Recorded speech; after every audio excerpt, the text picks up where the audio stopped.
Pennsylvania files.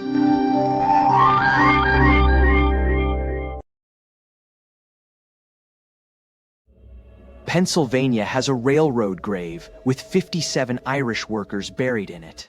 For almost 2 centuries, the story was simple. They all died of cholera.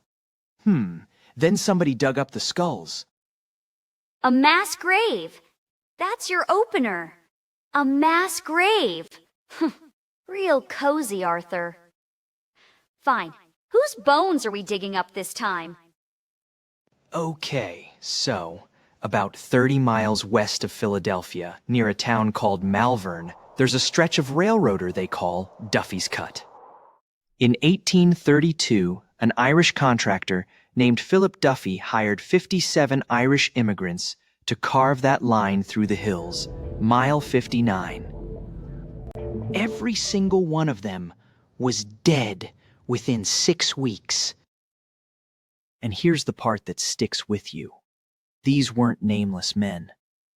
They sailed out of Derry, in the north of Ireland, into Philadelphia in June of 1832, on a ship called the John Stamp. Average age about 22. Kids, basically, chasing railroad wages across an ocean. 22, broke, and moving somewhere nobody wants you. Okay, that one actually got me. That's just my 20s with a train attached. So, officially, they died of cholera. And look, that's not crazy. 1832 was a nightmare year.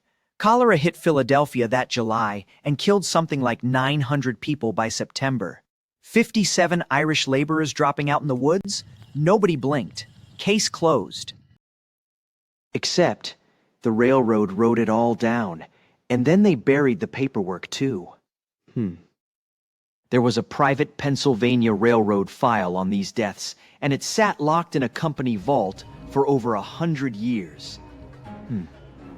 When the railroad went bankrupt in 1970, an executive secretary named Joseph Trippican walked out with that file instead of letting it disappear. Oh, a sealed file. In a vault. About a pile of bodies. Of course they locked it up, Arthur. You don't hide the paperwork that says everybody caught a normal disease. You hide the paperwork that says something else.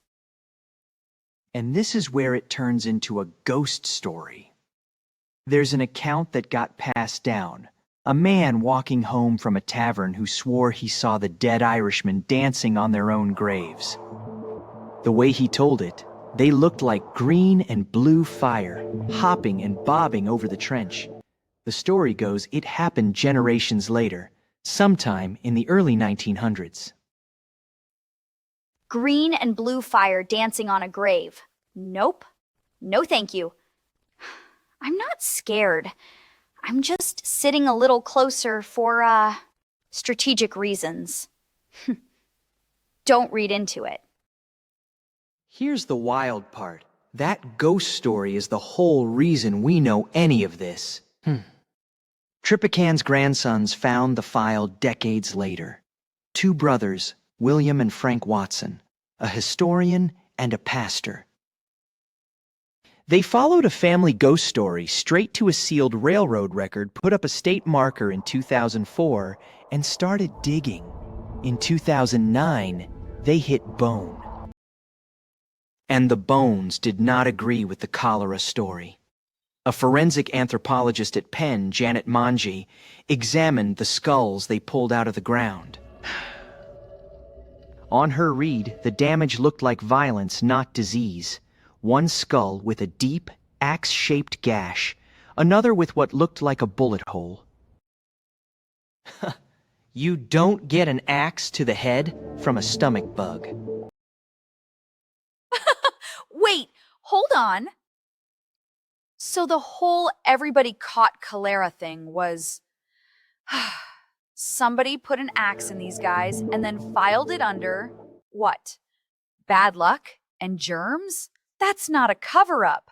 That's a cover-up with a shovel.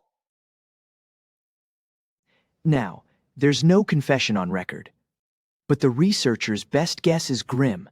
Some of these men probably survived the cholera and got killed anyway.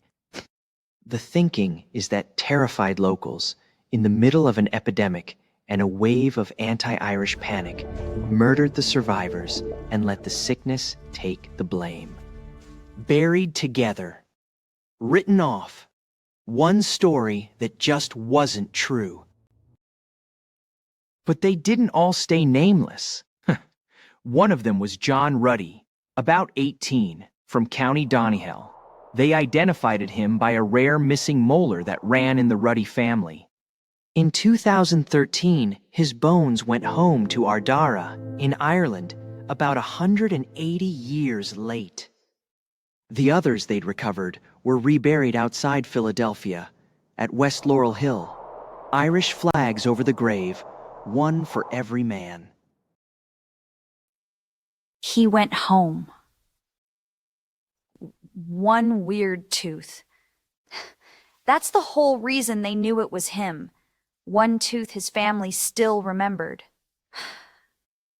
Some kid gets on a boat at 18, dies in a ditch in Pennsylvania, and almost 2 centuries later, they put him back in Donegal ground because of his teeth.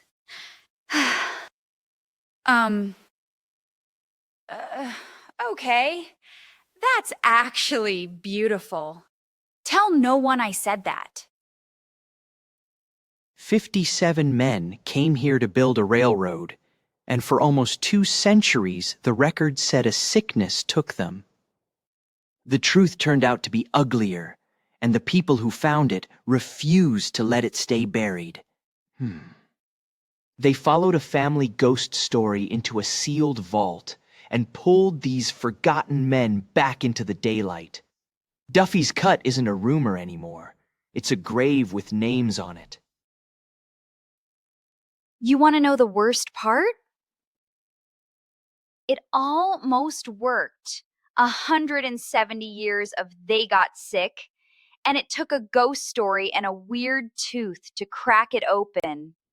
So, yeah, heckle me for going soft. But somebody should have been angry about this a long time ago. Good for the tooth, kid. The truth is out there. Stay tuned.